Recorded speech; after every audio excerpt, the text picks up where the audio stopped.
commencé ah. su commencé da nga naan topp boo yàgg. waaw commencé na. salaamaaleykum. donc maa ngi nuyu ñëpp ku nekk ci turam ak santam di ñaanal ñëpp jàmm yàlla mi nga xamante ne moom mooy borom jàmm yàlla ñu defal jàmm yàlla mi nga xamante ne itam moom mooy borom sutura yàlla defal ñu sutura fi dunya wa fil aaxira. waaw comme ni ñu ko waxee woon rek j'ai tenu à organiser ce direct pour expliquer ci wàllu vote du budget bi jàll li nga xamante ne bi xewoon na fa. donc vote budget bi dañoo jot convocation yi le 4 janvier moom laa jot convocation bi. Je pense que la convocation est là. J'ai reçu la convocation le 3 janvier 2018 laa jot convocation bi à 12h45 chez Tidiane Diané mooy ci boutique am bi foofu laa nekk ñu ñëw indil ma convocation bi. convocation bi remarque bi ma njëkk a def mooy convocation bi amul date c'est-à-dire normalement convocation boo gis dafa war a am date bu ñu ko bind mais malheureusement fii ci convocation bi amul date. bi ma gisee convocation bi amul date jot naa ko le 3 réunion bi ñu convoqué ma le 6 la première chose que j'ai faite c'est d'adresser une correspondance au maire bi ma bind ko correspondance bi ma ko bindee correspondance bi pour expliquer ko ne ko monsieur le maire texte yi nga xamante ne bi moom moo régir les collectivités locales respecté woo ko. donc bi ma jógee jël parole ma ne ko monsieur le maire bind naa la lettre tontu woo ma ci biir lettre boobu nee naa la ne convocation vote budget ñun dañ ko war a jot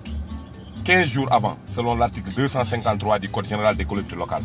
loolu la texte bi wax. nee na en ce qui concerne les votes de budget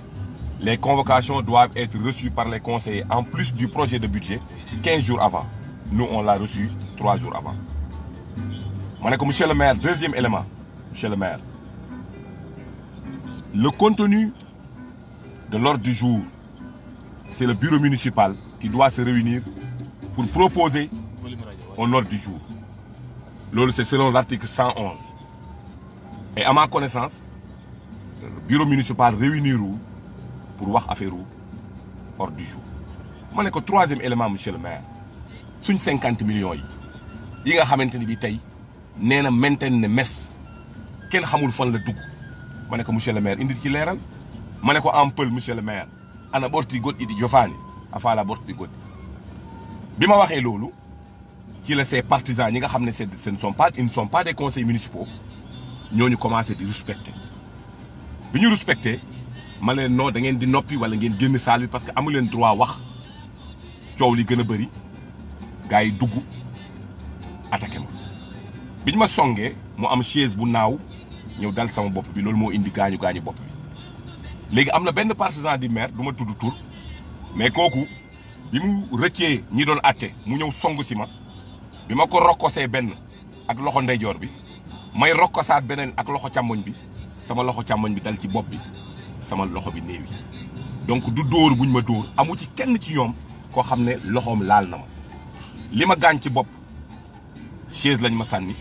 li ma gaañ ci loxo maa doon rokkas waa ji ak gauche bi yàlla dogal ma dal ci ma loxoom dal ci bopp.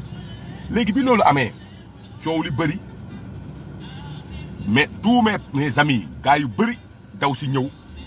ma xam ne fii su ma génnee pour ne damay dem hôpital pour faju loolu mën na créer ay problèmes yeneen mu indi bataille rangée j'ai préféré ma rester ci biir salle bi sama deret di sotteeku ma koy fomp ak fulaar bi ma yoroon muy sotteeku ma koy fomp ànd ak métit bi pour bëgg jàmm ndax su ma bëggoon ay damay génn song kenn wala ci biir conseil ma songaat keneen coow li jógaat en ce moment mes amis sont venus les partisans sont venus en ce moment day nekk bataille rangée j'ai préféré rester. léegi nag comme dem nañ ba ma posé cas boobu en réponse le préfet ci boppam ne ma su fekkente ne bi man tey lii neexuma man naa saisir cour suprême loolu la ma wax. ma ne ko nag loolu warul woon nekk waxam ndax texte yi dafa leer texte yi nee nañ le préfet moom c'est le contrôleur de la légalité am na article boo xamante ne mooy article 128 article 128 daf ne dans le cas où le maire refuse ou néglige de faire des actes qui lui sont prescrits par la loi ou les règlements, le ministre chargé des collectivités locales, saisi par le représentant de l'État, après mise en demeure, peut y faire procéder d'office. Donc ce qui veut dire que le préfet, bi ma souligner loolu nga xamante ne bi le maire dafa bañ lànk respecter texte yi préfet dafa waroon saisir ministre des collectivités locales def maire bi mise en demeure ba pare ñu jël décision nag respecter les textes mais malheureusement tel n'est pas le cas mais comme léegi nee nañ préfet nee na naa saisir cour suprême te léegi nee nañ conseillers yi ñi ëpp nan d'accord nañ ndax réunion bi am wala amul comme y avait une majorité mécanique gars yi d'accord ne réunion bi day am mu am loolu yëpp taxul ma génn taxul ma gedd ma toog parce que ce qu'il voulait mooy bu loolu amee rek ma daal di génn dem mais je suis resté bi yàlla dogalee ma resté ñu commencé nag léegi di dugg ci budget bi première chose d'abord bi ma interpellé le maire ma ne ko le compte administratif bi ñu def ci ordre du jour parce que ordre du jour bi dañ ne compte vote du compte administratif vote du budget ma ne ko ñaar yooyu on peut pas les voter concomitamment parce que tey vote compte administratif dañ ko war a def avant le 1er octobre suñ paree vote compte administratif dañoo war a ñëw ci débat d'orientation buñ jógee ci débat d'orientation après ñu ñëw ci vote du budget te à chaque fois il y a un mois de décalage mais malheureusement respecté wuñ loolu te le compte administratif ma ne ko espèce bilan la bilan boo xamante ne bi tey yow mi maire da nga ko war a def mais bilan boobu dafa am fu mu war a sukkandiku parce que conseillers yi war nañ jot bilan boobu avant ñoo ñëw ci réunion bi comme ça ñu def ay vérification parce que tey comme par exemple suñu ne par exemple jox nañ éducation 8 millions tey conseiller bi yor compte administratif bi avant rencontre bi war na mën a dem IF laajte ndax effectivement jot ngeen 8 millions dem ci sport bi laaj leen ndax effectivement jot ngeen nangam loolu mooy compte administratif te mënuñu ko def également sans le compte de gestion compte de gestion bi nga xam ne moom mooy servir de balance moom mooy servir d'équilibre te compte de gestion boobu masuñu ko présenter c'est le payeur moo ko war a présenter mais masuñu ko indi devant les conseils municipaux te le payeur moom mooy denc xaalisu commune bi le payeur am na ay recettes yoo xam ne payeur moo koy encaisser mais tey normalement ñun conseils municipaux yi war nañ mën a xam payeur ñaata la ñu encaisser donc là loolu dafa war a feeñ ci compte de gestion bi mais malheureusement compte de gestion bi amul donc tey amul benn conseil municipal bu la mën a wax ne payeur bi encaissé nañu nangam même le maire ci boppam mënu la wax ne payeur bi encaissé nañu nangam donc tey ce qui veut dire que ma ne ko loolu warul mën a nekk dañoo war a wut d'abord vote conseil ak compte administratif ñu indil ñu compte de gestion bi ñu xool def comparaison bi ñu soog a mën a wax waxu budget bi mais là aussi cette demande a été soumise au niveau du conseil municipal les 31 conseils municipaux qui étaient présents 7 ñoo ci jàng école 7 ñoo ci mën a bind ñoo ci mën a lire moo ñu mën a fi ñu si yëkkati sa loxo ne réunion bi na continue donc ñu dugg ci réunion bi biñ duggee ci réunion bi ma ñëw ci li nga xamante ne bi tey moom mooy budget bi le maire jël budget bi di lire maire bi bu jëlee budget bi di lire budget bi dafa am lu ñuy wax fonctionnement am loo xamante ne dañuy wax dépense bi mu ñëwee ci fonctionnement moom chapitre rek lay lire parce que dafa am ay chapitre am ay article chapitre yooyu muy lire day ñëw rek lire total chapitre par exemple mi ne fii chapitre 12 report à nouveau mi ne la 6 755 371 jeex na mu ñëw continuer noonu la koy lire ba mu jeex donc nii la ko jàppee bu paree chapitre rek daan ne xomba jabi gars yi yëkkati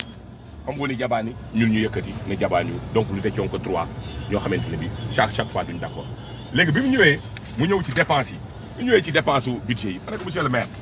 tey gis naa ci budget bi ne da nga jël les fonds de dotation yi nga xam ne état bi moo koy may communes yi nga jël ko dugal ko ci budget primitif alors que budget primitif ak fonds de dotation c'est tout à fait différent parce que lan mooy indi différence bi les fonds de dotation sont des fonds non seulement alloués par l'État mais c'est des fonds qui sont encadrés